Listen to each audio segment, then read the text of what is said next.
Hello guys, welcome to Naidu blogs.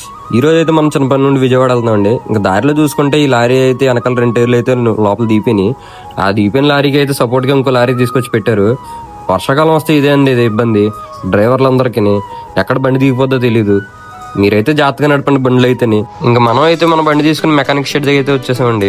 అక్కడికి వచ్చిన తర్వాత మెకానిక్ గారు చూసి పైప్ అయితే పగిలిపోయిందమ్మా, కూలెంట్ పైప్ అన్నారండి.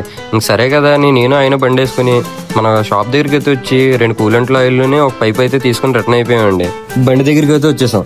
బండి దగ్గరికి వచ్చిన తర్వాత మెకానిక్ గారు అయితే కొత్త పైప్ తీసుకుని ప్లేస్మెంట్ అయితే చూసుకుంటున్నారండి, కరెక్ట్ గా ఫిట్ అవుతుందో లేదని. మొత్తానికి అయితే సక్సెస్ఫుల్ గా పైప్ అయితే ఫిట్ చేస్తారు. ఫిట్ చేసిన తర్వాత కూలెంట్ ఆయిల్ కూడా చూస్తున్నారండి, పోసేస్తున్నారు. మొత్తం అయితే మనకి 2 లీటర్ల కూలెంట్ ఆయిల్ అయితే పట్టిందండి. మన ఫ్రంట్ గ్రిల్ కూడా బిగించేశారు. బిగించేసిన తర్వాత మనం అయితే బండి తీసుకుని వచ్చేస్తున్నాం అండి. ఎలాగో మధ్యాహ్నం అయితే 2 అయింది. మనకు కూడా ఆకలేసేస్తుందని ఒక ప్లేట్ అయితే నూడిల్స్ చేయించుకున్నానండి. బయట అయితే వర్షం పడుతుంది, ఇంకందుకనే బండిలో కూర్చొని తినేస్తున్నాను నేనైతే.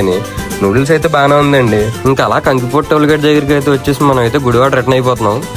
గుడివాడ వస్తుంటే వెదర్ అయితే చాలా బాగుందండి. నేనైతే చాలా ఎంజాయ్ చేశాను. మన వీడియోలు అందరూ చూస్తున్నారు కానీ సబ్స్క్రైబ్ అయితే చేయట్లేదండి. మీరైతే సబ్స్క్రైబ్ చేసుకుని ఒక లైక్ అయితే కొట్టండి గైస్.